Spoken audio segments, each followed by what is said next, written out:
এরে যুবক ভাই, আমি আগেও মাসালা বলছি, এখন যদি কোনো সন্তান মারা যায়, বাবা চাইলে সন্তানের লাশ ধোয়াইতে পারবে রে বাবা। একজন বাবা চাইলে সুন্দর করে সন্তানের কাপড় পরাইতে পারবে, একজন বাবা চাইলে সন্তানের লাশটা কাঁধে নিয়ে সুন্দর করে কবরের মধ্যে যাইয়া সন্তানকে কবরের মধ্যে নামাইতে পারবে। কিন্তু যুবক ভাই, দুনিয়াতে এমন কোনো মা নাই যেই মা তার সন্তানকে সুন্দর করে লাশটা ধোয়াবে, এমন মা দুনিয়াতে নাই। এমন কোনো মা নাই যে মা তার সন্তানকে কবরের মধ্যে নামাবে। কারণ কোন মা যদি তার সন্তানকে কবরের মধ্যে নামাইতে যায়, এমন কোন মা নাই যে মা তার সন্তানকে কবরের মধ্যে নামায়া কবর থেকে উঠবে। বরঞ্চ স্বাভাবিক মাসালা, সন্তানের সাথে মাও কবরের মধ্যে ঘুমায়া যাবে। সূরাতুল আসরে আল্লাহ পাক বলেন, ওয়াল আসরি ইন্নাল ইনসানা লাফি খুসর। আল্লাহ পাক বলতেছেন, আমি আল্লাহ বলতেছি সময়ের কসম, পৃথিবীতে যত নারী পুরুষ আছে সব মানুষগুলা ক্ষতিগ্রস্ত। আমিও ক্ষতিগ্রস্ত, আপনিও ক্ষতিগ্রস্ত, আমার বিবি ক্ষতিগ্রস্ত, আমার মা ক্ষতিগ্রস্ত, আমার বাবা ক্ষতিগ্রস্ত। আল্লাহ পাক বলতেছেন, পৃথিবীতে যত নারী পুরুষকে আমি আল্লাহ পাক দুনিয়াতে দিলাম, ইন্নাল ইনসান, সব মানুষগুলা ভুল পথের ভিতরে আছে। এখন যদি আমরা আল্লাহ জিজ্ঞাসা করি, এখান থেকে বের হওয়ার কি কোনো সুযোগ নাই? কেউ কি বের হতে পারবে না? আল্লাহ পাক বলেন যে 4টা ফর্মুলা যারা দুনিয়াতে মানবে, এই খারাপ পথ থেকে, ভুল পথ থেকে তারা নিজেকে ফিরা রাখতে পারবেন। কয় কি কি? 1 নাম্বার আল্লাহর উপরে ঈমান আনা, 2 নাম্বার আল্লাহর যত ভালো কাজ আছে ভালো কাজগুলা করা, 3 নাম্বার হলো হকের উপরে অটল থাকা, 4 নাম্বার হলো যতই মুসিবত আসুক না কেন মুসিবতের উপরে সবুর করা। আল্লাহ পাক বলেন, এই 4টা কাজ যারা দুনিয়াতে করবে, আল্লাহ পাক নিজে সময়ের কসম কেটে বলতেছেন, এই মানুষগুলা কোনোদিনও ক্ষতিগ্রস্ত হবে না। আর একটু জোরে বলেন না সুবহানাল্লাহ। কোনোদিনও ক্ষতিগ্রস্ত হবে না। তো আল্লাহ পাক সময়ের কথা বলছেন। আপনারা বিজ্ঞ হযরত উলামায়ে কেরামের কাছ থেকে হয়তোবা অনেক মূল্যবান কথা আপনারা শুনছেন, অত এলেম আমার নাই। আপনারা যে কথাগুলা বুঝবেন আর কি সাদা মাটা ভাষায়, এটা আমি আপনাদেরকে বলবো আর কি। এমনি একটা কঠিন কথা করে বললাম, যেটা বুঝলেন না, কিচ্ছু না, পরবর্তী সময় হাই হুতাশ করলেন তা না। তো আল্লাহ পাক আসর সময়ের কথা বলতেছেন, বলেন সময় মানে আমাদের হায়াত। বলেন সময় মানে, আরে বলেন না, সময় মানে আমাদের, আরো জোরে বলেন, সময় মানে আমাদের হায়াত। আল্লাহ হায়াতের কথা বলতেছেন। হায়াতের কথা কেন বলতেছেন? যে আমি এই জন্য হায়াতের কথা বললাম যে নারী পুরুষরা হায়াতকে কাজে লাগাইতে পারবে না, হায়াত অনুযায়ী সুন্দরভাবে চলতে পারবে না। আমি হায়াতকে যেভাবে কাজে লাগাইতে বললাম, যে মানুষগুলা এই হায়াতকে ওইভাবে কাজে লাগাইতে পারবে না, আল্লাহ পাকের ফরমান হলো ওই সকল মানুষগুলা সবাই ক্ষতিগ্রস্ত, সব মানুষ। এই জন্যে তো আল্লাহ পাক বলেন, ওয়াল আসরি ইন্নাল ইনসানা লাফি খুসর। আল্লাহ পাক বলেন, শোনো বান্দা বান্দিরা, আমি আল্লাহ তোমাদেরকে বলতেছি, যত নারী আছে সব নারীগুলা ক্ষতির মধ্যে আছে, সবাই ক্ষতির মধ্যে থাকবে, পুরুষগুলাও থাকবে। কিন্তু আমি এই কথাটা এমনি আমি তোমাদের সামনে বললাম না, গুরুত্ব বোঝানোর জন্য একটা সময়ের কসম কেটে আমি তোমাদের সামনে বললাম। যারা কোরআন পড়তে পারেন তারা হয়তো বা বুঝবেন, কোরআনের মধ্যে বিভিন্ন জায়গায় আল্লাহ পাক বিভিন্ন কসম কাইটা কাইটা আল্লাহ পাক বলেন। আল্লাহ পাক এক জায়গায় রাত্রের কসম কাটছেন, আর এক জায়গায় চন্দ্র সূর্যের কসম আল্লাহ পাক কাটছেন। এখানে আল্লাহ পাক এই কসমগুলা না কেটে আল্লাহ পাক সময়ের কসম কাটলেন, মানে হায়াতের কসম কাটলেন। এই কারণে কসম কাটলেন বুঝানোর জন্য, বান্দা বান্দি হায়াত যদি কাজে না লাগাও তাইলে তোমরা ক্ষতিগ্রস্তর মধ্যে পড়বা। কি বলেন, ঠিক না? পড়বা।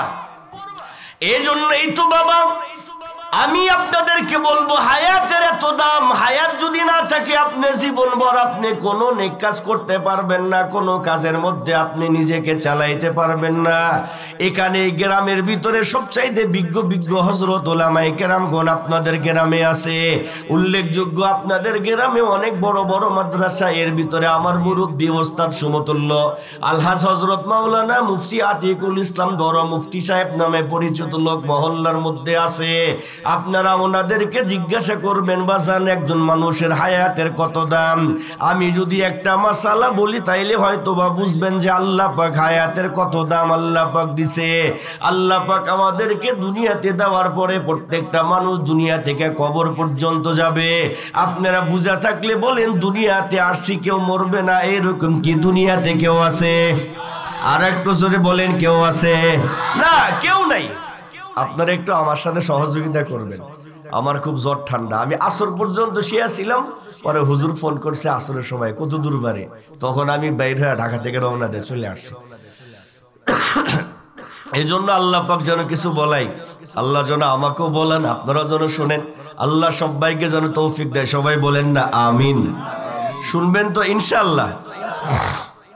বলেন, হায়াত যিনি আমাদেরকে দান করবেন বলেন নাকি? একসাথে বলেন নাকি? আরো জোরে বলেন না ইয়া আল্লাহ। হায়াত অনেক দাম বাবা। আল্লাহ পাক যেমন মানুষকে হায়াত দিয়াও আল্লাহ পাক হায়াতের সীমাবদ্ধতা আল্লাহ পাক কুরআনুল কারীমের মধ্যে আল্লাহ পাক বলেন, ইযা জা আজালুহুম লা ইস্তাখিরুনা সাআতাও ওয়া লা ইস্তাকদিমুন। আল্লাহ পাক বলেন, আমি তোমাকে হায়াত দিলাম, কিন্তু হায়াতটা কিন্তু নরমাল কিচ্ছু না। মনে রাখবা, জীবনভর তুমি হায়াত পাইবা দুনিয়ার ভিতরে, এইরকম কিন্তু না। আল্লাহ পাক বলেন, যখন সময় হবে আমি আল্লাহ তোমাকে 1 সেকেন্ড সময় আমি বেশি দিব না। তার মানে ইন্তেকাল সময় হওয়ার সাথে সাথে আমাদেরকে কে ডাক দিবেন? আল্লাহ দিবেন। তাহলে বাসান এখান তো বুঝবেন হায়াত আমাদেরকে দিছেন আল্লাহ, কিন্তু হায়াত থেকে আমাদেরকে নিয়ে যাবেন আল্লাহ। এই জন্যই আল্লাহ পাক বলতেছেন, শোনো মানুষেরা, আমি তোমাদের জন্য 2 রকম মাসআলা দিলাম। আপনারা জানেন একজন মানুষ ইন্তেকালের পরে তার জন্য জানাজা নামাজ পড়তে হয়। আপনি যদি বড় মানুষের জানাজা নামাজ পড়েন তাইলে হলো এক রকম দোয়া, আপনি যদি ছোট মানুষের জানাজা নামাজ পড়েন তাইলে হলো আরেক রকম দোয়া। আমি এই দোয়া নিয়ে আপনাদের সামনে বলবো না। বাকি মজার মাসালা হলো এইখানে, মনে করেন আপনার গ্রামের ভিতরে একজন মেয়ের পেট থেকে একটা বাচ্চা ডেলিভারি হলো। ডেলিভারি হওয়ার সময় 1 সেকেন্ডের জন্য তার মুখ থেকে কোনো আওয়াজ করে নাই, কোনো কান্নাকাটি করে নাই, কোনো কথা বলে নাই, কিছুই সে করে নাই। তখন গ্রামের মানুষগুলা কি বলে, বাচ্চা কিন্তু মৃত অবস্থায় মায়ের পেট থেকে দুনিয়াতে আসছে। ইসলামের বিধান হলো এই মাইয়েতকে তোমরা জানাজা পড়াইতে পারবা না, এটাকে তোমরা ধোয়াইতে পারবা না, কাপড় পরাইতে হবে না, কিচ্ছু করতে হবে না, বরংস স্বাভাবিক কবর খনন কইরা তোমরা বাচ্চাটাকে তোমরা কবরের মধ্যে দিয়ে দাও।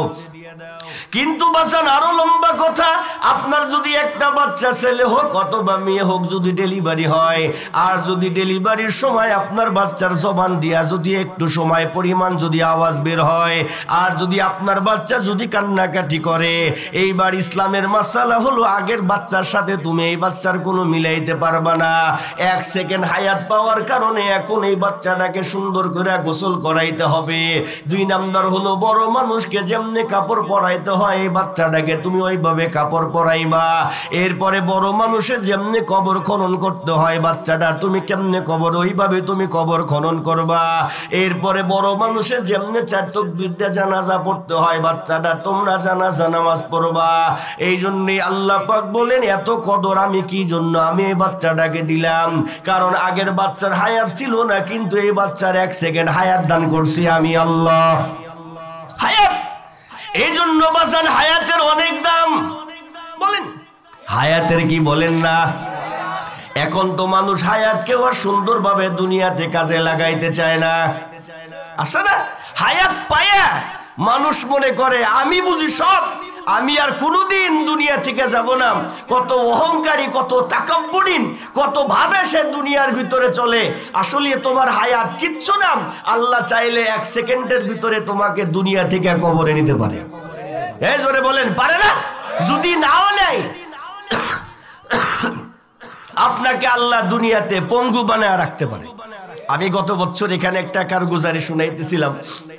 আমি যে মসজিদে জুমা পড়াই, আমার মসজিদ এলাকায় এক পুলিশ অফিসার একদিন উনি আসলেন। আসার পরে আমার হাতের ভিতরে, ভাই ওই বাচ্চাগুলারে থামাই না,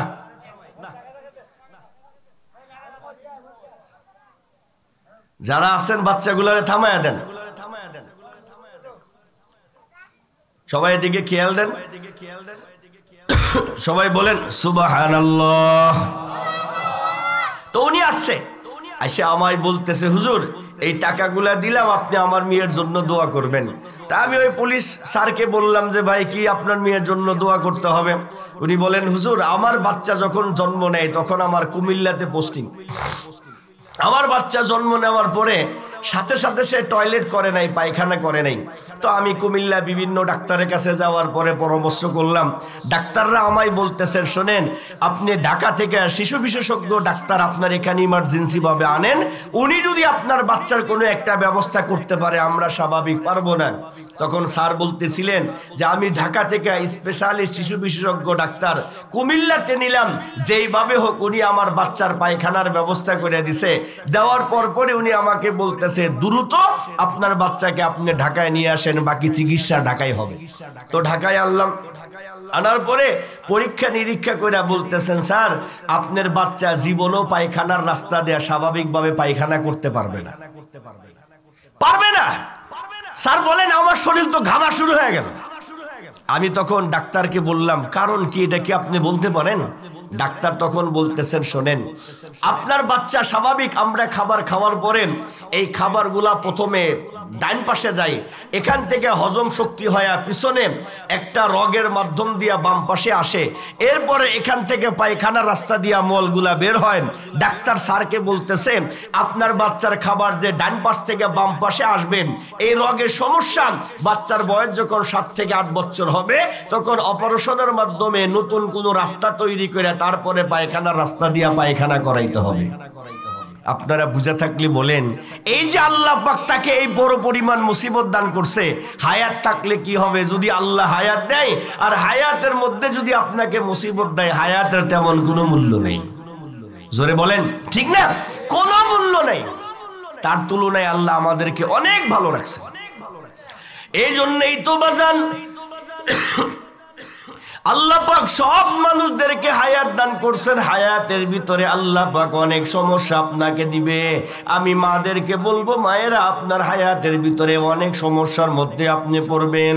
এক সময় আপনার হায়াতের ভিতরে অসুস্থতা আসবে, তখন আপনি বলবেন আলহামদুলিল্লাহ।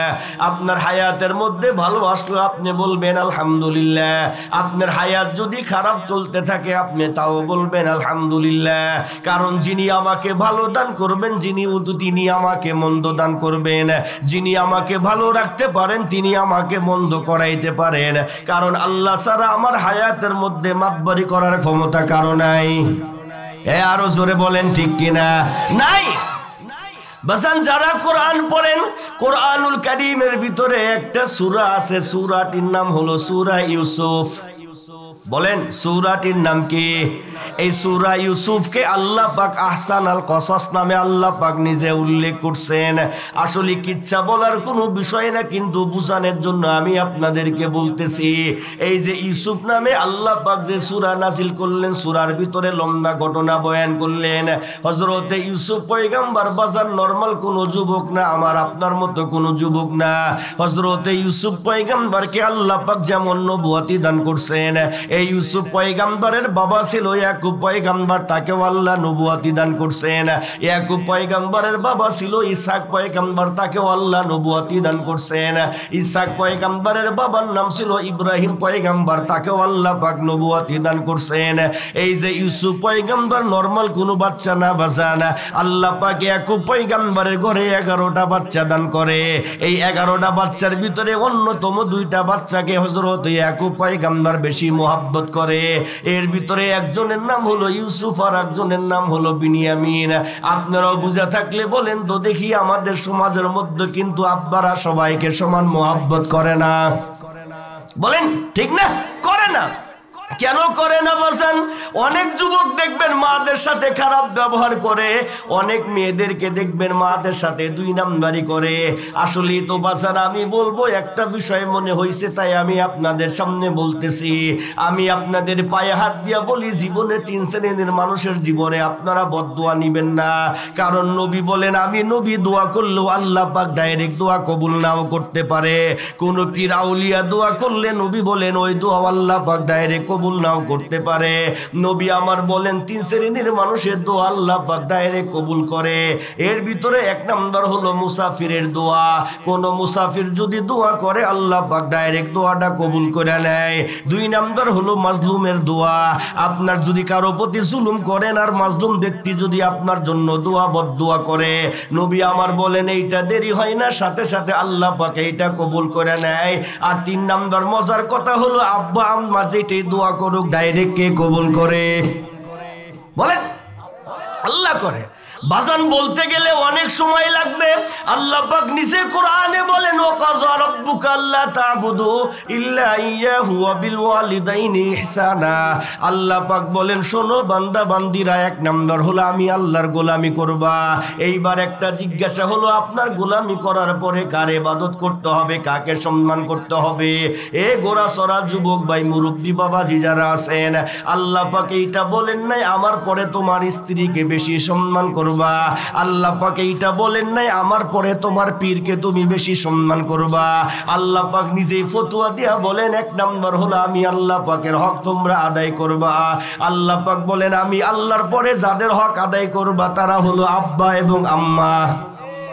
বলেন আল্লাহর পরে হক যাদের আদায় করব বলেন না কে? এই সেকেন্ড বলেন আব্বা এবং আম্মা। বলেন আব্বা এবং আম্মা। বাজান গ্যাপে একটা লম্বা হাদিস বললেই বুঝবেন। নবী করিম সাল্লাল্লাহু আলাইহি ওয়াসাল্লাম সাহাবায়ে কেরামের জামাত নিয়া একদিন এক কবরস্থানের পাশ দিয়া যাওয়ার সময় দেখে একটা কবরের ভিতরে আযাব হয়।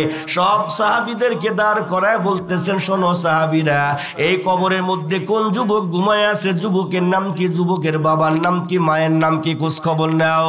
হযরত আলী ডাকতে বলতেছেন নবী গো, যুবকের বাবার নাম হলো অমুক, বাবা দুনিয়ার ভিতরে নাই। যুবকের মার নাম হলো অমুক, অমুক মহল্লার মধ্যে বাসিন্দা। এইবার নবী আমার ডাকতে বলতেছেন শোনো গো হযরতে আলী, এইবার তুমি যুবকের মায়ের ঘর পর্যন্ত তুমি যাবা। যাওয়ার পরে বলবা শোনো বৃদ্ধ মহিলা, নবীজি আপনাকে সাক্ষাৎ করার জন্য বলছে। আপনি যদি সাক্ষাৎ করার জন্য যান আলহামদুলিল্লাহ, না গেলে নবী আপনার বাড়ি পর্যন্ত আসবে। এইবার তো হযরতে আলী মহিলার বাড়ি পর্যন্ত গেলেন বাজান। গিয়া দরজার ভিতরে নক করার সাথে সাথে প্রথমবার কোনো আওয়াজ হয় নাই, দ্বিতীয়বার নক করলেন কিন্তু দ্বিতীয়বার কোনো আওয়াজ নাই। 3 নাম্বার নক করার পর একজন বৃদ্ধ মহিলা ভিতর থেকে আওয়াজ দেয়া বলতেছেন কে বাবা? এইপরে বলতেছেন বাজান হযরত আলী ডাকতে বলতেছেন মহিলা আমার নাম হযরত আলী, আমি মক্কার ভিতরে এই সেই যা যা পরিচয় দেওয়া দরকার সব পরিচয়গুলা যখন তার সামনে দাঁড় করায়া দিল, এইবার মহিলা দরজা খুলেই বলতেছে বলেন গো নবীর সাহাবী আপনি আমায় কি বলেন? সাহাবী ডাক দেয়া বলতেছে শোনো গো মা, আমি তোমায় কিচ্ছু বলবো না, নবী আমায় পাঠাইছে, এইবার তুমি কি করবা তুমি বলো। তুমি যদি আমার সঙ্গে চলো নবী তোমার সঙ্গে কথা বলবে, আর তুমি যদি আমার সাথে না যাও তাইলে নবী তোমার কাছ পর্যন্ত আসবে।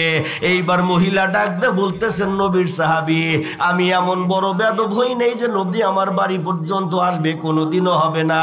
সাথে সাথে মহিলা ডাকতে বলতেছে আমি পায়ে হাঁটা নবীর সাক্ষাৎ করার জন্য যাব। আমি সব মাদেরকে বলবো মায়েরা, যুবক ভাইদেরকে বলবো যুবক রে, জীবন ভর তুমি কেমনে সময় পার করলা। এইবার তো হযরতে আলী মুরব্বি মাক নিয়া সুন্দর করে যাইতে যাইতে কবরস্থান পর্যন্ত গেলেন। যাওয়ার পরে নবী মহিলা ডাকতে বলতেছে মুরব্বি মা আমি তোমায় জিজ্ঞাসা করি এই যে আমার সামনে কবর, কবরের মধ্যে কে ঘুমায় আছে? এইবার মুরব্বি ডাকতে বলতেছেন নবী আমার এখানে আমার এক সন্তান ঘুমায় আছে, কয়েক বছর আগে মারা গেছে, এখানে দাফন কাফন করা হয়েছে। এইবার মহিলা ডাক দা বলতে, এইবার নবীজি মহিলা ডাক দা বলতেছেন মা রে তুমি তো জানো না তোমার সন্তানের কবরের ভিতরে পর্যাপ্ত পরিমাণ আযাব শুরু হয়ে গেছে, আযাব অনেক কঠিন থেকে কঠিন, চাইলে তুমি তোমার সন্তানকে মাফ করে দাও। আসলে বাজান দেখবেন সন্তান যদি মা বাবার সাথে খারাপ ব্যবহার করে সব খারাপ ব্যবহার কিন্তু মাফ করে দেওয়ার মতো সুযোগ থাকে না। হ্যাঁ আপনারা কি বলেন ঠিক কিনা? সব থাকে না। যুবক তুই জীবনভর কত খারাপ ব্যবহার করলি, জোরে বলেন ঠিক না? নবী ডাকদা বলতেছেন কি করছে? বৃদ্ধ মহিলা ডাকদা বলতেছেন নবী গো আপনি যদি অনুমতি দেন তাইলে আমার পিঠ থেকে আমি একটু জামা, ভাই সাউন্ডে তো গুতাগুতি করেন না, একটু বেশি হয়েছে, একটু কমায় দেন। হ্যাঁ একটু কমায় দেন, আরো কমায় দেন।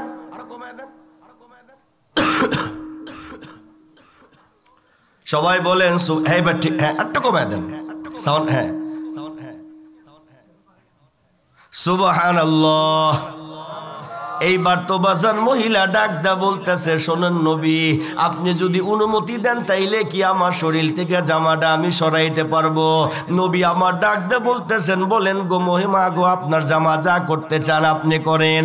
এইবার তো মহিলা সুন্দর করে পিঠ থেকে নিজের জামাটা সরাইয়া দিলেন। নবী আমার দেখেন পিঠের ভিতরে এরকম লম্বা লম্বা কালো দাগ পড়ে গেছে। এইবার নবী মহিলাকে জিজ্ঞাসা করলো, মহিলা ব্যাপার কি, আপনার পিঠে এমন দাগ কেন? মহিলা ডাক বলতেছেন, নবী আমার, আপনি জানেন না আমি এই সন্তানকে অনেক কষ্ট করে লালন পালন করছি। আমার সামনে ইন্তেকাল করার পরে আমি চাইলে আর এক জায়গায় বিয়ে বসতে পারতাম, কিন্তু আমি বিয়ে বসি নাই। এই সন্তানকে লালন পালন কইরা আমি আর এক জায়গায় সুন্দরী একটা মেয়ে দেখে বিয়ে দিলাম, কিন্তু বিবির কথা শুনে মাঝে মধ্যে সে আমার প্রতি অত্যাচার করত। তাই অত্যাচারের দাগ আপনি দেখেন আমার পিঠের মধ্যে এখন পর্যন্ত রয়ে গেছে। যুবক ভাই আপনারা বলেন তো দেখি, আব্বা আপনারে মারে আমাদের সমাজে এরকম যুবক আছে না নাই? আছে না? আছে বাজান। মহিলা একদম কঠোর দিলের মানুষ, মাফ তো করবেই না, কোনো মাফ নাই। নবী বলতেছেন, আমি বলতেছি, এরপরও কি তুমি মাফ করবা না? নবী মহিলা বলতেছেন, না গো নবী, আপনি সব বিষয়ে আমারে অনুরোধ করবেন না, আমি আমার সন্তানকে জীবনও মাফ করবো না, কারণ ও এমন ভাবে আমার প্রতি অত্যাচার করছে, মাফ করার মতো কোনো সুযোগই নাই। এইবার নবী আমার মহিলার কাছে হার মেনে গেলেন, যেহেতু মহিলা মাফ করবেই না। সাহাবীদেরকে বললেন, যা মহিলা তার ঘর পর্যন্ত তোমরা পৌঁছায় দাও। এইবার নবীজি বাসার ভিতরে যাইয়া নামাজের পরে আল্লাহ পাকের কাছে হাত বাড়ায় বলতেছেন, মালিক এমন দোয়া করাও ঠিক না, তারপর আমি একটা পরিস্থিতির সামনে নিয়ে তোমার কাছে দোয়া করতেছি। কারণ হলো যে মহিলাকে আমি কিছুক্ষণ আগে বারবার আমি একটা বিষয় বলতেছিলাম, মহিলা যেহেতু রাজি হইল না, এইবার তুমি স্বপ্নে যোগে ওনার সন্তান কবরের মধ্যে কেমনে আছে, এই কবরের আযাবটা মহিলা তুমি একটু স্বপ্নে যোগের মধ্যে দেখায় দাও। কারণ এইটা যদিও ঠিক না, কারণ দুনিয়ার মানুষগুলা যদি কবর আযাব নিজ চোখে দেখতে পারে, তাইলে মানুষগুলা দুনিয়ার ভিতরে পাগল হবে, স্বাভাবিকভাবে নিজের জীবন চালাইতে পারবে না। নবী আমার দোয়া করার সাথে সাথে আল্লাহ পাক নবীর দোয়াটা কবুল করে নিলেন। কবুল। আমি যুবকদেরকে বলবো, শোনো যুবক ভাই, তুমি তোমার জীবনে কত মার সাথে তুমি কত দুই নাম্বারি করছো, তুমি তোমার পরিবারকে এমন ভাবে চালাও, কিন্তু জীবনে তোমার মাকে তুমি চালাইতে পারো না। এখানে অনেক লোক আছে বিবিকে 500 টাকা দামের জামা কাপড় কিনে দেয়, কিন্তু মারে 300 টাকা দামের কাপড় দিবে, এরকম যুবক দুনিয়ার ভিতরে নাই। বরংস যুবক তোমার ফিকির হলো এইরকম, আল্লাহ আমারে যা খাওয়াবে অর্ধেক আমার মাকে আমি দিব, আল্লাহ আমাকে যা দিবে অর্ধেক আমি আমার আব্বার জন্য ব্যবস্থা করব। দুনিয়া সব মানুষগুলা যদি আমার কাছে হার মানতে চাই মানবে, কিন্তু জীবনে আমি আমার মাকে আমার কাছে আমি জীবনে হার মানাবো না। আমার শরীরে যা আছে সব দিয়ে আমি আমার আব্বা আম্মার সম্মান আমি করব। এইবার তো বাজান মহিলা কঠোর দিলের মানুষ, মাফ করবেই না। ঘরের ভিতরে যাই ঈশার নামাজের পরে মুরব্বী মহিলা সুন্দর করে বিস্তার মধ্যে ঘুমায় গেছে। আল্লাহ পাক এইবার মহিলা স্বপ্নে যোগে দেখাইতেছে তার সন্তান কেমনে কবরের মধ্যে আছে। মহিলা দেখে জাহান্নামের ফেরেশতারা সন্তানের হাত পায়ের মধ্যে শিকল লাগায় এমন ভাবে টানতেছে, 2 নাম্বার হলো বেলেটের মতো অস্ত্র দিয়া চামড়ার শরীর থেকে যেমনি গরু জবাই দেওয়ার পরে চামড়া আলাদা করা হয়, মহিলা দেখে ওনার বাচ্চা শরীরের চামড়াটা এমনি ভাবে আলাদা করা হইতেছে। মহিলা তো ঘুমের ঘরে হাউমাউ করে কান্নাকারি করে উঠছে। মহিলা চিন্তা করতেছেন, হায় হায়, আমার সন্তান তো বেশ কয়েক বছর আগে মারা গেল, আমি আমার সন্তানকে কেন মাফ করলাম না? আল্লাহ বুঝি হয়তো ভাই এমন ভাবে তাকে আযাব দিতেছে। এরে যুবক ভাই, আমি আগেও মাসালা বলছি, এখন যদি কোনো সন্তান মারা যায়, বাবা চাইলে সন্তানের লাশ ধোয়াইতে পারবে রে বাবা। একজন বাবা চাইলে সুন্দর করে সন্তানের কাপড় পরাইতে পারবে, একজন বাবা চাইলে সন্তানের লাশ লাশটা কাঁধে নিয়া সুন্দর করে কবরের মধ্যে যাইয়া সন্তানকে কবরের মধ্যে নামাইতে পারবে। কিন্তু যুবক ভাই, দুনিয়াতে এমন কোন মা নাই যেই মা তার সন্তানকে সুন্দর করে লাশটা দোয়াবে, এমন মা দুনিয়াতে নাই। এমন কোন মা নাই যে মা তার সন্তানকে কবরের মধ্যে নামাবে। কারণ কোন মা যদি তার সন্তানকে কবরের মধ্যে নামাইতে যায়, এমন কোন মা নাই যে মা তার সন্তানকে কবরের মধ্যে নামায়া কবর থেকে উঠবে। বরঞ্চ স্বাভাবিক মাসালা, সন্তানের সাথে মাও কবরের মধ্যে ঘুমায়া যাবে সব মা। কিন্তু মাদের সাথে কত 2 নাম্বারই, জোরে বলেন ঠিক না? সবচাইতে বেশি 2 নাম্বারই। মহিলা ঘুম থেকে উঠেই ফজরের সময় রওনা, গিয়াই নবীজি বলতেছেন, নবী আমার, আপনি আমারে বলছেন গো নবী, আমি মাফ করি নাই, কিন্তু রাত্রে বেলা তো আমি এমনি এমনি স্বপ্নে দেখছি। এইবার নবী ডাক দা বলতেছেন, মহিলা তুমি কই করবা, তুমি এইবার চিন্তা ভাবনা করো। মহিলা ডাক দা বলতেছেন, নবী আমার, আমার সন্তান কবরের মধ্যে এমন আযাব পাবে, এইটা যদি আমি আগে জানতাম তাইলে দেরি নাই, আমার উপরে যতই জুলুম হোক আমি আমার সন্তানকে আগেই মাফ করে দিতাম। এইবার নবী ডাক দা বলতেছেন, নবী গো, আমি আমার সন্তানকে মাফ করে দিলাম। আল্লাহ পাকের নবী আবার ঈশার নামাজের পরে দোয়ার মাধ্যম দিয়া বললেন, মালিক, এই মহিলাকে আপনি স্বপ্নে দেখায় দেন ওনার সন্তান জান্নাতের ভিতরে কেমনে আছে। এইবার তো মহিলা স্বপ্নে দেখে আল্লাহ পাক ওনার সন্তানকে জান্নাতের ব্যবস্থা করে দিছেন। এই জন্যই তো বলবো যুবক ভাই, সব সন্তান সব বাবা তো একই না। হযরতে ইয়াকুব পয়গম্বর বিনিয়ামিন ইউসুফকে অনেক মোহাব্বত করতেন। আল্লাহ পাক বলেন, ইউসুফ কিন্তু নরমাল কোনো ইউসুফ না, নরমাল কোনো যুবক না। আপনারা যারা কিতাব পড়েন তারা হয়তো বা আমার কথাটা অনেক সুন্দর করে বুঝবেন। হযরতে আদম থেকে শুরু করে কিয়ামত পর্যন্ত যত মানুষ আল্লাহ পাক দুনিয়ার ভিতরে প্রেরণ করবে, সব মানুষের যত সৌন্দর্য আছে বাজান, মানুষের অর্ধেক যে পরিমাণ সৌন্দর্য হয়, আল্লাহ পাক একাই ওই অর্ধেক সৌন্দর্য হযরতে ইউসুফ পয়গম্বরকে দান করছেন। একা বাকি থাকেন 50%, এটার অর্ধেক দান করছে হযরতে ইউসুফ নবীর নানিরে। আর 25% দিছেন আল্লাহ আমাদের, আমারে দিছে, আপনারাও দিছে বাজান, আপনার বিবিকেও দিছে, আমার বিবিকেও দিছে, আমার মেয়েকেও দান করছে, আপনার মেয়েদেরকেও দান করছে। এইবার আপনারা দেখেন 25% সৌন্দর্য নিয়ে আমাদের অবস্থা বর্তমান দুনিয়াতে কেমন, ঠিক না? কেমন আমাদের সব ভাইরা হযরতে ইয়াকুবকে ডাক দিয়ে বলতেছেন, বাবা আপনি যদি অনুমতি দেন তাইলে আমরা ইউসুফকে খেলার জন্য নিয়ে যাব। হযরতে ইয়াকুব পয়গম্বর ডেকে বললেন, না না, আমি ইউসুফকে কোনোদিন আমি তোমাদের সাথে দিব না, কারণ ইউসুফ একজন গুরুত্বপূর্ণ ব্যক্তি, আল্লাহ পাক ইউসুফকে নবুয়তি দান করবেন। এইবার তো ইউসুফ পয়গম্বর যেমনি হোক ভাইদের সাথে খেলার জন্য গেলেন। এ মুরব্বী বাবা যারা, ওয়াজের গ্যাপে গ্যাপে আমি কয়েকটা কথা আপনাদেরকে জানায় দিব। যাওয়ার পরে লম্বা কৌশল হওয়ার পরে সবাই মিলা ইউসুফকে কূপের ভিতরে নিক্ষেপ করছে। এমন একটা কূপের ভিতরে নিক্ষেপ করছে, কূপটা ছিল অনেক গহীন এবং গভীর।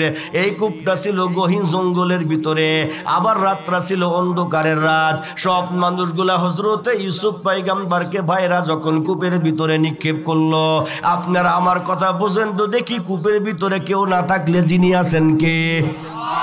আর একটু জোরে বলেন না, কে আছেন? এই জন্যই তো বাবা আল্লাহ পাক নিজেই কোরআনে বলেন, ইন্নাল্লাযীনা ক্বালু রাব্বুনাল্লাহ সুম্মা ইসতাকামু তাতানাজ্জালু আলাইহিমুল মালায়েকা। আল্লাহ পাক বলেন, শোনো, তোমরা দুনিয়াতে আমি আল্লাহকে রব হিসাবে মানবা, এই রবের উপরে তোমরা অটল থাকবা, তোমাদের যা লাগে আমি আল্লাহ ব্যবস্থা করে দিব। এইবার তো ইউসুফ পয়গম্বর যখন কূপের ভিতরে, সেখানে কোনো আলো নাই, কোনো বাতি নাই, কিচ্ছু নাই, কিন্তু আল্লাহ পাক ইউসুফ পয়গম্বরকে হয়তো বা বলতেছেন, নবী ইউসুফ, এখানে কেউ না থাকলে তুমি মনে রাখো তোমার সাথে যিনি আছেন তিনি হলেন আমি আল্লাহ। আওয়াজ দা বলেন তো দেখি, কূপের ভিতরে যিনি সাহায্য করছেন, জোরে বলেন নাকি? আর একটু জোরে বলেন নাকি? এই জন্যই তো বাজান এইবার তো কূপ থেকে নিয়ে আল্লাহ পাক লম্বা কথা ইউসুফ পয়গম্বরকে উঠাইয়া যখন কেনান থেকে নিয়ে মিশরের বাজার পর্যন্ত উঠাইলেন বাবা, মিশরের রাজদরবারের যিনি প্রধান বাচ্চা তিনি ইউসুফকে কোরাই করে নিলেন। লম্বা কথা জুলাইখার সামনে যখন ইউসুফ পয়গম্বরকে দাঁড় করাইয়া দিল, সব নারীরা ইউসুফ পয়গম্বরকে দেখে পাগল হয়ে গেল। এত সুন্দর সন্তান আমরা দুনিয়াতে জীবনে আর কোনোদিন দেখি নাই, কারণ এরকম সন্তান দুনিয়া তো হবে না। অর্ধেক সৌন্দর্য ইউসুফকে কে দিছেন? আপনারা কি রাগ হইতেছেন? জোরে বলেন না কে দিছেন? আর একটু জোরে বলেন না কে দিছেন? এইবার তো বাজান হযরতে ইউসুফ পয়গম্বরের জন্য জুলাইখা পাগল, সব নারীগুলা হযরতে ইউসুফ পয়গম্বরের জন্য পাগল হয়ে গেল। এইবার তো জুলাইখা চিন্তা করলো যেমনে হোক ইউসুফের সাথে আমাকে খারাপ কাজ করতেই হবে, কারণ এই রকম সুন্দর মানুষ আমি দুনিয়াতে আর কোনোদিন দেখি নাই। কেমনে খারাপ কাজ করব? খারাপ কাজ করার একটা মাধ্যম হলো আমার ঘরের ভিতরে নিয়া। এইবার তো জুলাইখা তার দাসীর মাধ্যম দিয়া ইউসুফরে তার ঘরের মধ্যে নিলেন বাবা। যখনই নামাজের সময় হবে মহিলা নামাজ পড়ার জন্য দাঁড়ায় যাবে। আপনারা বলেন তো দেখি, সময় মতো আমাদের সমাজের মহিলারা নামাজ পড়ে কম না বেশি?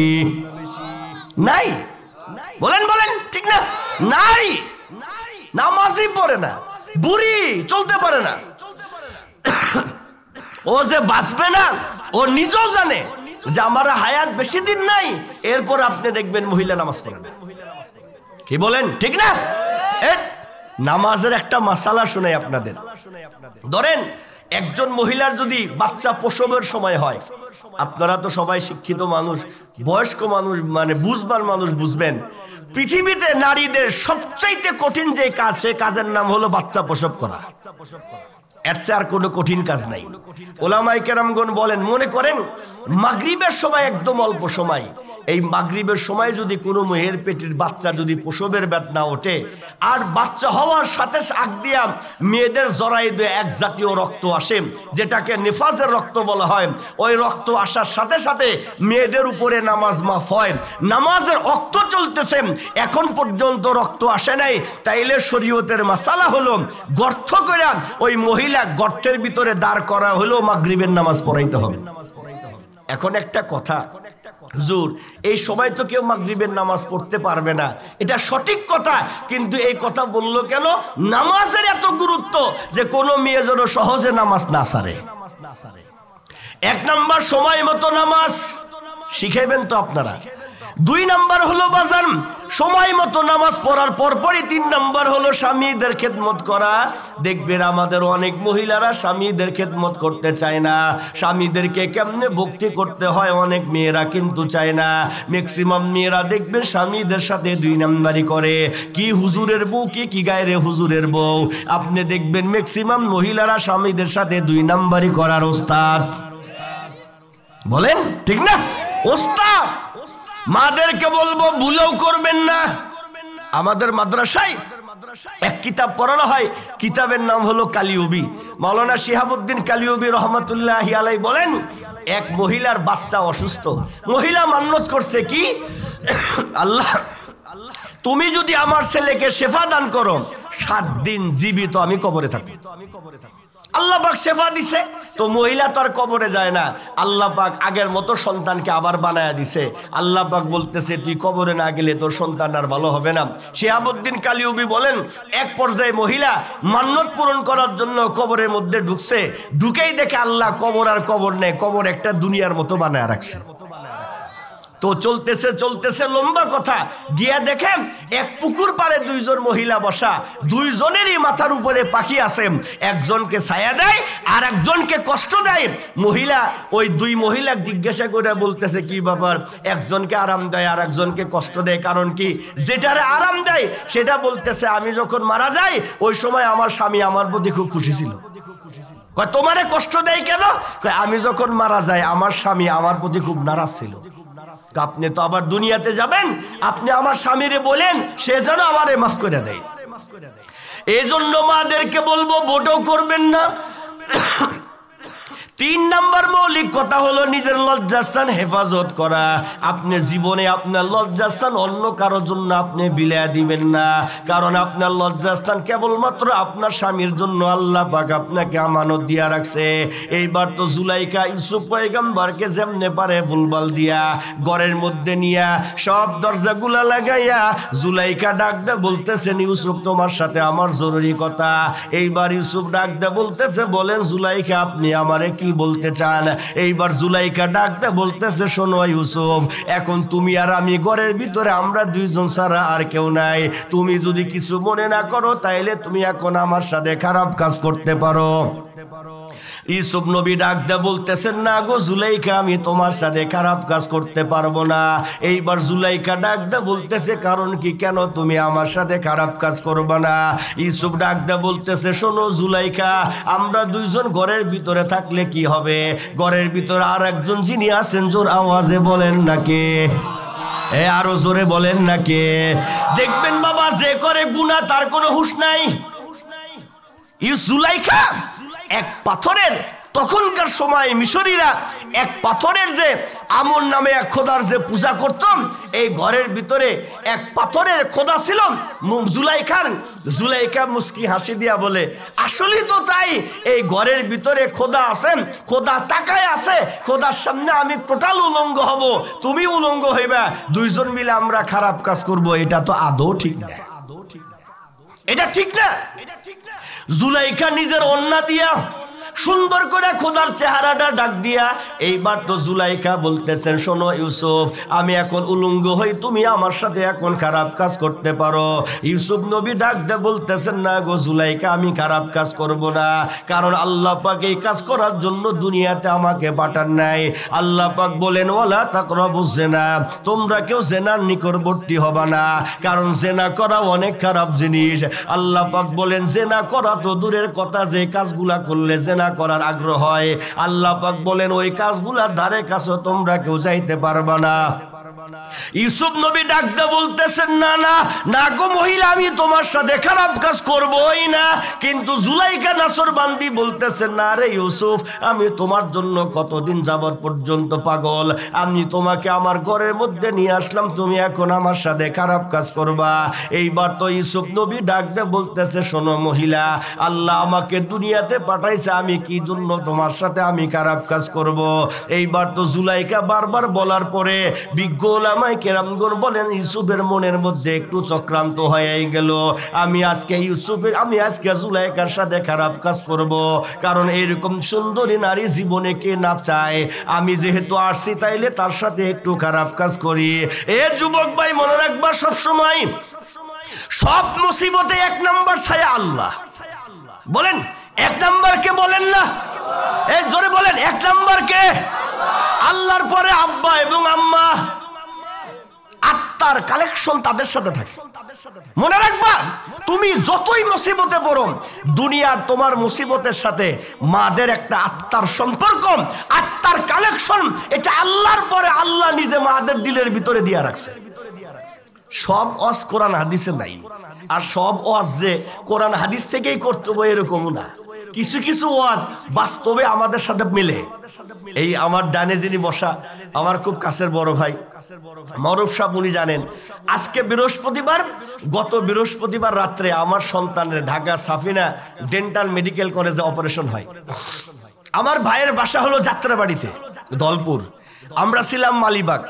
তো বিকেল বেলায় আমি আমার ভাইয়ের সাথে পরামর্শ করে বলছি আমার বিবিরে, যে ভাই আপনার বাসায় পাঠায় দিই, অপারেশন কমপ্লিট হওয়ার পরে এরপরে আমার বিবিকে বাসার থেকে ডাক্তারের কাছে নিয়ে আসবো। আপনারা হয়তো আমার কথাটা আপনাদের জীবনের অনেক কাজের সাথে মিলিয়ে দেখতে পারেন, মিলতে পারে। তা আমার ভাই বলতেছে, ঠিক আছে যা, তোর বউরে পাঠায় দিই। তো আমার এক ভাগনা আছে, ভাগনাকে আমি রিক্সা দিয়া আমার ভাইয়ের বাসায় আমি পাঠায় দিছি। মাগরিবের নামাজের পরে অপারেশন করার জন্য অপারেশন থিয়েটারে নিছে। আমি আমার ফোন স্বাভাবিক বন্ধ রাখছি, আমার ভাইয়েরটাও রাখছে, যেন কোনো জায়গায় যোগাযোগ না হয়। সেম যখনই অপারেশন থিয়েটারে নিছে, আমি পরবর্তী কারগুজারি যেটা শোনা সেটা বলতেছি। আমার ভাই থাকে চারতলায় একটা ফ্ল্যাটে থাকে। আমার বিবি আমার ভাইয়ের বউকে রাখে, সে নিজে বোরকা পরে হাসপাতালে আসার জন্য, যদিও আমি ঢাকা থাকি, ঢাকার শুরুতে আমার ভাই থাকে শেষ মাথাম, ওই এলাকায় জীবনে আমার বউ যায় নাই, রাস্তাঘাট কেমন তাও জানে না, একা কানতে কানতে 4 তলা থেকে নেমে প্রায় 1 কিলোমিটার পর্যন্ত পরে হেঁটে আসছে। পরে আমার ভাইয়ের বউ কোনো রকম ভাবে দরজা লাগায়া সেখান থেকে এসে আমার বউরে ধরে রিক্সা ভাড়া করে পরে হাসপাতালে নিয়ে আসছে। আমরা তখন পর্যন্ত বলি নাই, যখন ও হাসপাতালের গেট দিয়া ঢুকছে তখনও শুনছে ওর বেটার অপারেশন হয়েছে। এই কথাটা আমি বুঝানোর জন্য বলতেছি। তা আমি সাথে সাথে ওরে বললাম, তোরে ফোন দিলাম না, তোরে কইলাম না, তোরে বুঝাইলাম না, বুঝতে দিলাম না, তুই বুঝলি কেমনে? কয় দেখেন, আমি যখন বাসার থেকে নামছি ওই সময় আমার আত্মার ভিতরে এমন ছটফট শুরু হয়েছে, আমার কাছে মনে হয়েছে আমার বেটার বুঝি কিছু হইতেছে। এটা কিন্তু কোরআন হাদিসের কথা না, আর এটা থাকতে হবে তাও না। কি বলেন আপনারা? ঠিক না? সবই যা থাকতে হবে এরকম না। এই যে আত্মার সম্পর্ক, আওয়াজ দা বল, এই যে আত্মার সম্পর্ক, আয় তোরা এসে বস কর, বলেন এই যে আত্মার সম্পর্ক কে দিছেন? এই জোরে বলেন না, কে দিছেন? এক, এই যুবক ভাই তোর পায়ে ধরে বলি, আমিও সিরাজগঞ্জেরই সন্তান। ছোটবেলায় যখন ছিলাম আমাদের বাপ মায়ের একটা কমন শব্দ আমি নকল করে বলতেছি যে গাদা এখন তো বাপ হস নাই, বাপ আগে হয়ে দেখ। এই কি বলেন? এই কথাটা বলে না? আমি কথাটা নকল করে বলতেছি। আমি আমার মার খেদমত করছি, 100-র ভিতরে 80% ক্যান্সারে মারা গেছে গত 1 বছর আগে। আমার 2 ছেলে জন্ম নেওয়ার পরে এত বড় ধরনের কোনো অপারেশন হয় নাই, এই প্রথম। আল্লাহ হাজির নাজির, আল্লাহকে সাক্ষী রেখে বলতেছি, আল্লাহর কসম, যখন অপারেশন হয় তখন দিলের যে অবস্থা, ওই যে বাপ মা বলছেন আগে তুই বাপ হওয়া তারপরে বুঝবি। বাস্তব আমি আমার সন্তানের জন্য যেমন পাগল, আমার মাকে দেখতে পারি বা না পারি, আমার বাপ মা আমার জন্য এমনই ছিল। কি বলেন? ঠিক না? এমনই ছিল। ইউসুফ নবী তো করবেই না, কিন্তু বাজা মন একটু ঝুঁকছে, জুলাইখার প্রতি একটু মন ঝুঁকেই গেছে, জুলাইখার সাথে খারাপ কাজ করবে। এইবার তো আল্লাহ পাক ইয়াকুব নবীর সুন্দর একটা চেহারা কামরার ভিতর আল্লাহ পাক দাঁড় করায়া দিছে। হযরতে ইউসুফ নবী দেখে আমার বাপ ইয়াকুব নবী আমার ঘরের ভিতরে। এইবার ইউসুফ নবী চিন্তা করলো, মালিক আমি মিশরে, আমার আব্বা হলো কেনানে, আমার আব্বার চেহারা তুমি কেনান থেকে যেহেতু মিশরের মধ্যে তুমি দাঁড় করায়া দিলা, তার মানে এই যে খারাপ কাজ করব, খারাপ কাজ আমার আব্বার পছন্দ না, আমার আব্বা একজন নবী, তার মানে আল্লাহর এই কাজটা পছন্দ না। এইবার তো ইউসুফ বলল, না গো জুলাইকা, তোমার সাথে খারাপ কাজ করব না। জুলাইকা ডাক দে বলতেছে, তাইলে তুমি কেমনে আমার ঘর থেকে বের হবা? এইবার ইউসুফ ডাক দে বলতেছে, আমি বের হওয়ার জিম্মাদারি আমার নাই, আমি কেবলমাত্র রওনা দিই, যিনি আমাকে বের করবেন জোরে বলেন নাকি? আর একটু জোরে বলেন নাকি? বাজান ইউসুফ নবী তো বের হলেন। মজার কথা, সাথে সাথেই দেখবেন জুলাইখা সব কিছু উল্টা পাল্টা হওয়ার পরে বাদশার কাছে ডাক দা বলতেছেন, আল্লাহ পাক নিজে কোরআনে এই কথাটা নকল করে বলেন, ইন্না কাইদা কুন্না আযীম। ইউসুফ নবীর জুলাইখা এমন ভাবে বাদশার সামনে কথাটা দাঁড় করায়া দিল, বাদশাকে বুঝাইতেছিল আমার কোনো দোষ না, সব দোষ হলো ইউসুফের। আল্লাহ পাক বলেন, দেখো মহিলা কেমন, মহিলারা হঠাৎ বুদ্ধির গুরু। বলেন মহিলারা কি বলেন না, হঠাৎ বুদ্ধির গুরু। ইন্না কাইদা কুন্না আযীম। আল্লাহ পাক নিজে বলছেন যে কি কয় জুলাইখা। মজার কথা শোনেন, হযরতে ইউসুফ নবী যখন বের হয়েছে, কোনো সাক্ষী প্রমাণ নাই, তাফসীরের কথা, এগুলা মালিকের বড় কুদরত। বাদশা বলতেছে, ইউসুফ তুমি তো আজকে আটকে গেলা। বলে কে? আমার বউয়ের সাথে মিয়া তুমি খারাপ কাজ করো, তোমার কোনো সাক্ষী আছে তুমি যে করো নাই? তখন ইউসুফ নবী ডাক দিয়ে বলতেছেন, বাদশা আমার তো তেমন কেউ সাক্ষী নাই, তবে একজন দুধের বাচ্চা আছে, ওকে আপনি জিজ্ঞাসা করেন আমি অপরাধ করছি কি করি নাই। বলেন দুধের বাচ্চাদেরকে দিয়ে যিনি কথা বলাইতে পারেন, বলেন না কে? আরো জোরে বলেন কে? কোরআনে সূরা আছে, সূরা মারিয়াম। এই মারিয়াম সূরার ভিতরে বিস্তারিত কথা আছে। হযরতে মারিয়াম প্রথম যখন বালেগা হয়, গোসল দেওয়ার জন্য ঝর্ণার পাশে গেছে, আল্লাহ পাক ফেরেশতা পাঠায় দেয়, বলতেছে মারিয়াম এখন আল্লাহ তোমার পেটের মধ্যে বাচ্চা দিল। মারিয়াম বলতেছে, এটা কোনো কথা? আমার বিয়া নাই, কিচ্ছু নাই, গ্রামের মানুষ তো লাঠি দিয়ে পিটায় মারবো আমারে। কয় কিচ্ছু করার নাই, আল্লাহ বাচ্চা দিবে। দিছে বাচ্চা, দিয়েই আল্লাহ বলতেছেন এখন ডেলিভারি হবো। মারিয়াম বলতেছে ডেলিভারি যে হবে, আমার খামু কি, পানি কই? আল্লাহ পাক বলতেছেন সমস্যা নাই, নিচ দিয়া পানি থাকবে, আমি মরা খেজুর গাছে খেজুরের ব্যবস্থা করব, সব দিয়া দিব, তোমার কিচ্ছু লাগবে না। মারিয়াম বলতেছে চলবে। বাচ্চা ডেলিভারি হয়েছে, মারিয়াম আরো বিপদে পড়ছে, আমি এই বাচ্চা নিয়ে এখন যাবো কেমনে? আল্লাহ বলতেছেন কি করতে হবে সেটা না, বাচ্চা নিয়ে গ্রামের মধ্যে যাবা, গিয়েই শুধু একটা কথা বলবা, ইন্নী নাসরাতুলির রহমানি সাওমা, আমি আল্লাহর নামে মান্নত করছি, রোজা রাখছি। আল্লাহ তখনকার সময় কেউ যদি আল্লাহর নামে রোজা রাখে তার জন্য কথা বলা নিষেধ ছিল। আল্লাহ পাক শিখাই দিছে মরিয়ম রে, গ্রামে যাবি আর এই কথা বলবি। মারিয়াম হযরত ঈসা নবীরে বুকের মধ্যে নিয়ে যখন গ্রামের মধ্যে ঢুকছে, সব মানুষগুলা লাঠি নিয়ে ঘেরাও করে বলতেছে মারিয়াম বিয়ে নাই, বাচ্চা বেলি কোথায়? মারিয়াম শুধু বলতেছে ইন্নী নাযারাতুলির রহমানি সাওমা। গ্রামের মানুষ বলতেছে আল্লাহর নামে মান্নতের রোজা, যারা তোর রোজা বের করতেছি। আল্লাহ পাক ওই সময় দুধের বাচ্চার মুখ দিয়ে আল্লাহ পাক জবান দিয়ে কথা বের করে দিছে। বলেন আল্লাহ আছে না নাই? আরো জোরে বলেন আছে না নাই? আছে। এই জন্যই তো বাবা এইবার তো ইউসুফ নবী জেলখানার মধ্যে গেলেন, ঘটনা বলবো না, সারমর্ম কথা শেষে হযরতে জুলাইখার সাথে আল্লাহ পাক আবার ইউসুফ পয়গম্বরকে এক জায়গায় করে দিলেন। এই ইউসুফ নবীর জন্য জুলাইখা কাঁদতে কাঁদতে চোখটা পর্যন্ত শেষ করে দিল। তার মানে এই যে হায়াতের মধ্যে আল্লাহ পাক এত কিছু দান করলেন। আল্লাহ পাক বলেন হায়াত খুবই গুরুত্বপূর্ণ একটা বিষয়। আল্লাহ যদি কাউকে হায়াত দান করে, আল্লাহ পাক বলেন হায়াত নিয়ে কেউ যদি সুন্দরভাবে আমল আখলাক নিয়ে দুনিয়ার ভিতরে চলতে পারে, এই মানুষটা কোনোদিন ক্ষতিগ্রস্ত হবে না, ক্ষতির ভিতরে পড়বে না। কিন্তু আপনারা দেখবেন বাজার ম্যাক্সিমাম এখন হায়াত পায়া দুনিয়া যত উল্টা পাল্টা কাজ, আরো জোরে বলেন ঠিক না? সব উল্টা পাল্টা কাজ। হায়াতের মধ্যে কোনো নামাজ নাই, কি বলেন? না তাহাজ্জুদ, না রোজা, না হজ যাকাত, না আওয়াবিন, না ইশরাক বাজান, কোন হায়াতের ভিতরে কোনো আমল নাই। কিন্তু আল্লাহ পাক নিজেই বলতেছেন ওয়াল আসরি ইন্নাল ইনসানা লাফি খুসর। আল্লাহ পাক বলেন যা আমি সময়ের কসম কেটে তোদেরকে একটা সীমাবদ্ধতা দিয়ে দিলাম, কারণ তোর জীবনের সবচাইতে সময় এটা একটা গুরুত্বপূর্ণ বিষয়। আপনি যদি একবার সময় পান বাজান, একবার যদি আপনি সুবহানাল্লাহ বলেন তাইলে দেখবেন নাকি অনেক বেশি হয়ে গেছে। আপনি যদি দুইবার হায়াতের মধ্যে সুবহানাল্লাহ বলেন দেখবেন নাকি অনেক বেশি। আপনি যদি কোরআন তেলাওয়াত করেন তাইলে আপনি দেখবেন আপনার জীবনে নাকি আরো অনেক বেশি। তার মানে আপনার হায়াতের মধ্যে যত ইবাদত করবেন আল্লাহ পাক আপনাকে তত নেকি দান করবে। এক মুহূর্তের জন্য হায়াতকে অন্য জায়গায় কোনো কাজে লাগান যাবে না। এই জন্য আল্লাহ পাক বলেন যে আমি সময়ের কসম দিয়ে আমি তোদেরকে বললাম ইন্নাল ইনসানা লাফি খুসর, সব মানুষগুলা ক্ষতিগ্রস্তর মধ্যে আছে। আপনি নামাজ পড়বেন না, আপনি ক্ষতির মধ্যে আছেন। আপনি আলেমদেরকে মোহাব্বত করবেন না, ক্ষতির মধ্যে আছেন। আপনি যত আকাম করবেন আপনি নিজে ক্ষতির মধ্যে আছেন। বাজান আকাম করলেও তো কোনো সমস্যা নাই। আল্লাহ পাক বলেন ইয়া আইয়ুহাল্লাযীনা আমানু তুবু ইলাল্লাহি তাওবাতান নাসুহা। নবী আমার বলেন আত-তাইবু মিনাজ যামবি কামাল্লা যামবালাহু।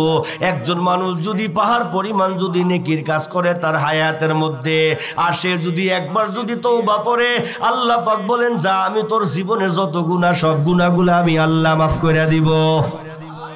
এইবার যদি আপনি ক্ষতির থেকে বাঁচতে চান তাইলে চারটা কাজ আপনাকে করতে হবে। এক নাম্বার হলো ইল্লাল্লাযীনা আমানু, আল্লাহর প্রতি আপনাকে ঈমান আনতে হবে। দুই নাম্বার আল্লাহ যাদের প্রতি ঈমান আনার জন্য বলছে তাদের উপরে ঈমান আনতে হবে। আমানতু বিল্লাহি ওয়া মালাইকাতিহি ওয়া কুতুবিহি ওয়া রুসুলিহি ওয়াল ইয়াউমিল আখিরি ওয়াল কদরি খাইরিহি ওয়া শাররিহি মিনাল্লাহি তাআলা ওয়াল বাসি বাদাল মাউত। আল্লাহ পাক বলেন তোরা শুধুমাত্র আমি আল্লাহর প্রতি তোরা ঈমান আনবি, আমি আল্লাহকে তোরা সুন্দরভাবে মানবি। আপনারা জোর আওয়াজে বলেন আল্লাহ ছাড়া কেউ কি আমাদের আছে? আর একটু জোরে বলেন কেউ আছে? আমার সাথে সবাই বলেন আল্লাহ আমাদের সব। আল্লাহ আমাদের কি বলেন না? এ বাজান আল্লাহ আমাদের রব। এই যে জবান দিয়া বলতেছি, ডান হাতে পানি, এই পানি যদি ফুরিয়ে যায়, ঘোড়া চড়া নদী নালা যদি শুকায়া যায়, সব টিউবওয়েল যদি ফুরিয়ে যায়, আমাদের হক্কানি পীর মাশায়েখগণ বলেন এই জবানের ভিতরে যে পানি কিয়ামত পর্যন্ত পানি শুকাবে না। রব আল্লাহ আমাদের সব। বলেন আল্লাহ আমাদের কি বলেন না সব। আপনি বিস্কুট দিবেন, জবানের পানি দিয়া বিস্কুট ভিজাই আল্লাহ অটো পেটে নিয়ে যাবে। আপনি মুড়ি মুড়ি দিবেন, মুড়ি আল্লাহ অটো ভিজাইয়া পেটের ভিতর আল্লাহ পাক কি করবেন বলেন না নিয়ে যাবেন। এই জন্যই তো বাজান আল্লাহ ছাড়া কেউ নাই। আমি কিছুদিন আগে আমার বাম পাশে আমার ওস্তাদ সুমতুল্য এবং পীর ও শায়েখ আল্লামা মুফতি আতিক সাহেব হুজুর বসা, ওনার মতো আমার এক ওস্তাদ থাকেন ঢাকা নারায়ণগঞ্জে দেওবক মাদ্রাসার মুহতামিম এবং সাইকুল হাদিস। আমি যে কোনো কারণে হোক বেশ কয়েক বছর আগে 10-12 বছর আগে আমি অভাবে পড়ে একদিন হুজুরকে আমি একটা ফোন দিয়ে আমি ফোন করি, আমি বলি হুজুর আমি আপনার অমুক ছাত্র, অমুক মাদ্রাসায় অমুক জামাতে আমি পড়ছি, হুজুর আমাকে চিনুক বা না চিনুক বলতেছে, বলো তুমি আমার কাছে কি বলবা। আমি বললাম হুজুর আমি খুব অভাবের মধ্যে আছি, আপনি যদি একটা খেদমতের ব্যবস্থা করেন তাইলে আমার জন্য অনেক ভালো হয়। এইবার হুজুর আমায় ডাকতে বলতেছেন, মাওলানা আমার কাছে খেদমত চাওয়ার কোনো দরকার নাই, আমি আপনাদেরকে বলি বাবা। হুজুর আমায় বলতেছেন আমি হয়তো বা 100 মানুষকে চিনি, অথবা 200, অথবা 300, অথবা 400। আমায় বলতেছে মাওলানা তুমি আমার কাছে হাত না বাড়াইয়া তুমি আল্লাহ পাকের কাছে হাত বাড়াও। কয় লাভ কি হবে, আমার আল্লাহ আসমান জমিনে যারা আছে সবাইকেই চেনে, কোথায় রিজিক আছে এটাও আল্লাহ জানেন। এ যুবক ভাই তুমি কেমনে দৌড়াও সব সময়, ওয়াসারিউ ইলা মাগফিরাতিম মির রাব্বিকুম ওয়া জান্নাতিন আরজুহাস সামাওয়াতু ওয়াল আরদু ইদ্দাত লিল মুত্তাকিন। আল্লাহ পাক কত সুন্দর করে বলতেছেন বাজান। তাইলে সফলতা পাওয়ার জন্য হলো 1 নাম্বার হলো ঈমান মজবুত করা, 2 নাম্বার হলো ঈমানের পরে নেক কাজ করা, ভালো কাজগুলা করা। আমি আলিমপুর মাদ্রাসায় বলতেছিলাম ভালো কাজগুলা করলে কি হবে। আল্লাহ বলেন ইন্নাল্লাযীনা আমানু ওয়া আমিলুস সলিহাত, যারা ঈমান আনবে এবং নেক কাজ করবে তাদের জন্য জান্নাতুল ফেরদাউস দিব। এইবার একটা কথা, জান্নাতুল ফেরদাউসের মধ্যে আল্লাহ আমাদেরকে কি দিবে। আল্লাহ পাক বলেন নুজুলাম, আমি 527 বছর তোমাদের 500 বছর পর্যন্ত আমি আল্লাহ তোমাদের মুখের ভিতরে আমার কুদরতি হাত দ্বারা খাবার উঠায় খাওয়াবো। এই জন্যই তো বাবা আল্লাহ পাক নিজেই বলতেছেন 1 নাম্বার ঈমান, 2 নাম্বার হলো নেক কাজ করা। এক মুহূর্তের জন্য যেন আমাদের নেক কাজগুলা না ছাটে, এক মুহূর্তের জন্য নেক কাজগুলা যেন না বাদ যায়। মুয়াজ্জিন আযান দিলে আমরা নামাজ পড়ার জন্য তৈয়ার হয়ে যাব, নামাজের গ্যাপে গ্যাপে আমরা সবাই সুবহানাল্লাহ আলহামদুলিল্লাহ বলবো। আল্লাহ পাকের বড় নিয়ামত, আল্লাহ পাক আমাদের জন্য টোটাল জমিনরা মসজিদ বানায়া দিছে।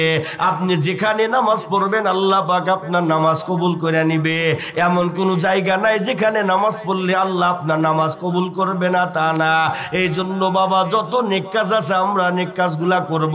এই তো 1 মাস পরে রমজান, আমরা রমজানের রোজাটা রাখবো, একদিনের জন্য যেন আমাদের রোজাগুলা মিস না হয়। তাইলে 2 নাম্বার হতো যত ভালো কাজ আছে সব ভালো কাজগুলা করতে হবে, এক মুহূর্তের জন্য যেন খারাপ কাজ না হয়। কিন্তু আপনারা দেখবেন বাবা আমাদের অনেকে আছে ভালো লেভেলের পিছনে অনেক খারাপ কাজ আছে না, বহুত আছে। আল্লাহ 3 নাম্বার বলেন ওয়াতাওয়াসাউ বিল হাক্কি ওয়াতাওয়াসাউ বিস সাবরি। এটা বলার আমার সুযোগ নাই। তাইলে মূল কথা হলো আল্লাহ পাক সময়ের কসম কেটে আপনাদেরকে সুন্দর করে বলতেছে, সময় মানে হলো আমাদের হায়াত, এই হায়াতের মূল্য অনেক বেশি। আল্লাহ পাক আমাদেরকে হায়াত দান করছেন, জীবনে কোনোদিন দরখাস্ত করি নাই। আল্লাহ পাক যতটুকু হায়াত লাগবে আল্লাহ পাক আমাদেরকে ততটুকু দান করছে। এই হায়াতের মধ্যে যত নিয়ামত সব নিয়ামতগুলো আল্লাহ আমাদেরকে দান করছে। এই হায়াতের মধ্যে কেমনে কথা বলতে হয় এটা আল্লাহ আমাদেরকে দান করছে, কিভাবে হাত চালাইতে হয় এটা আল্লাহ আমাদেরকে দান করছে। বাজান হায়াত না থাকলে তোমার জীবনে যা আসে কোনো কিছুরই মূল্য নাই। বলেন সব কিছুর মূল হলো হায়াত। বলেন সব কিছুর মূল কি বলেন না, আরো জোরে বলে সব কিছুর মূল কি বলেন না। এই জন্য বাবার হায়াত যদি আপনারা কাজে লাগাইতে চান এরকম ধর্মীয় কাজগুলো যা আছে সবার সাথে লেগে থাকতে হবে।